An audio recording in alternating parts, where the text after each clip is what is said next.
बच्चों को स्कूल भेजा करो तो चरणामृत दे करके भेजा करो।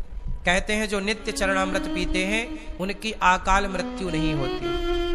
अकाल मृत्यु हरणम सर्व व्याधि विनाशनम विष्णुं पादोदिकं पीत्वा पुनर्जन्म न विद्यते। कहते हैं पुनर्जन्म नहीं होता। जो चरणामृत पीते हैं, चरणामृत की बड़ी, इसलिए मंदिरों में जाते हो तो मिलता ना चरणामृत, उसे हमारे श्री संप्रदाय में तीर्थ कहते हैं। चरणामृत का दूसरा नाम क्या है? क्या नाम है? तीर्थ। तीर्थ का मतलब भगवान में तो संपूर्ण संसार समाया है। भाई यशोदा मैया ने मुंह खुलवाया तो भगवान के मुंह में था कि नहीं पूरा ब्रह्मांड? राम जी के मुंह में था कि नहीं पूरा? तो भगवान में ये संसार सब कहां भास रहा, समाया सब भगवान। तो भगवान को जो स्नान करा के चरणामृत लेते हैं वो संसार के संपूर्ण तीर्थों का तीर्थ है वो, इसलिए तीर्थों का भी तीर्थ है भगवान का चरणामृत, इसलिए हम लोग उसे तीर्थ कहते हैं। चरणामृत का दूसरा नाम है तीर्थ। सभी तीर्थों का जल है वो एक प्रकार से। इसलिए जब भी चरणामृत लिया जाए, कैसे लेते हो आप लोग चरणामृत? ऐसे नहीं, नीचे कपड़ा लगाना चाहिए अपने हाथ। इसलिए पहले के जमाने में सबके पास दुपट्टा हुआ करता था, चाहे पुरुष हो चाहे स्त्री हो। अब ना पुरुषों के पास दुपट्टा बच्चा ना स्त्रियों के पास। देखो हम दुपट्टा रखते कि नहीं अपने पास? ये दुपट्टा एक भारतीय मूल परंपरा है।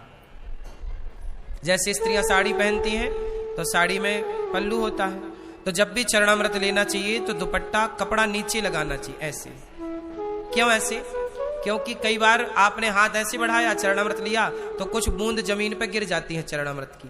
कहते हैं चरणामृत जमीन पर गिरना नहीं चाहिए, पाप है, ये अपराध है।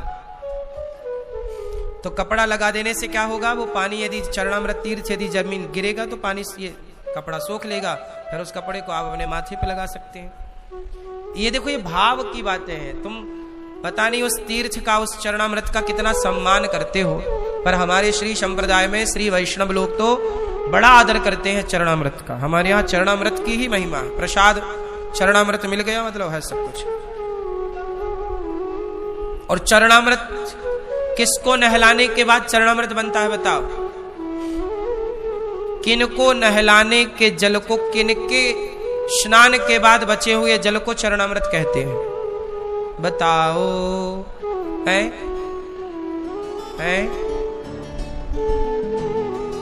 केवल भगवान श्रीमन नारायण, भगवान राम, भगवान कृष्ण, शालिग्राम भगवान।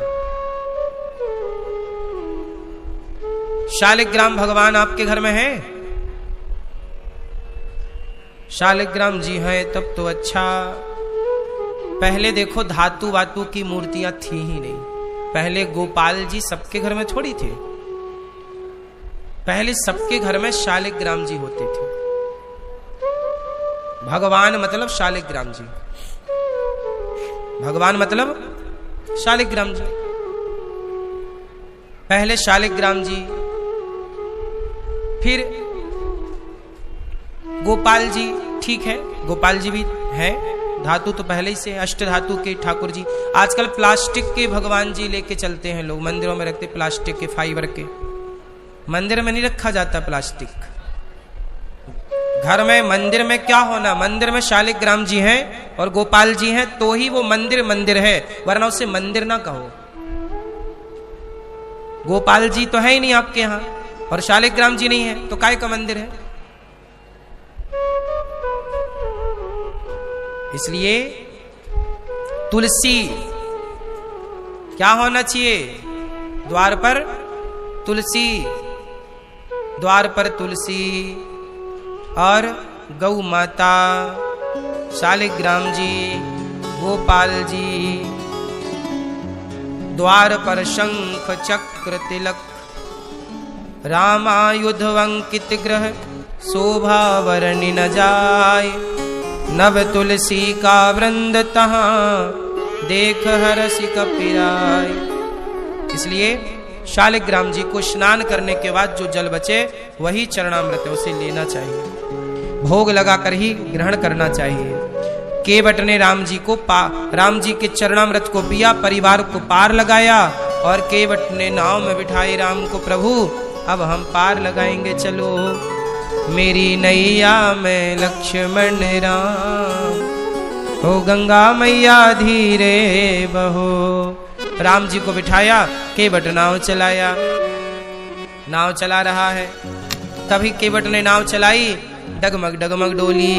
काहे की नैया काहे की गंगा, अरे कौन की नैया कौन की गंगा, और कौन के लक्ष्मण राम। ओ गंगा मैया धीरे बहो, मेरी नैया में लक्ष्मण राम। ओ गंगा मैया धीरे बहो। केवट की नैया भागीरथ की गंगा, आजी केवट की नैया भागीरथ की गंगा, और दशरथ के लक्ष्मण राम। ओ गंगा मैया धीरे। अब जब राम जी बैठे तो केवट ना नाव को थोड़ा बीच में ले जाके ना डगमग डुलाया ऐसे ऐसे। राम जी बोले गिराएगा क्या केवट, थोड़ा धीरे चल। केवट बोला प्रभु क्या हो रहा है? राम जी बोले डर लग रहा है। केवट बोला तो मेरा हाथ पकड़ लो। कितना चतुर है केवट, कहता है कि आप मेरा हाथ पकड़ो। केवट ये भी तो कह सकता था कि लाओ मैं आपका हाथ पकड़ लेता हूं। केवट बोला यदि मैंने आपका हाथ पकड़ा ना प्रभु, तो मैं अभिमान बस कभी आपको छोड़ सकता हूं, पर आपने जैसे एक बार पकड़ लिया तो आप कभी नहीं छोड़ते, इसलिए आप पकड़ो। इसलिए कभी भगवान को आप मत पकड़िएगा, क्योंकि पकड़ ही नहीं पाओगे। इसलिए पकड़ो मत, अपने आप को पकड़वाओ।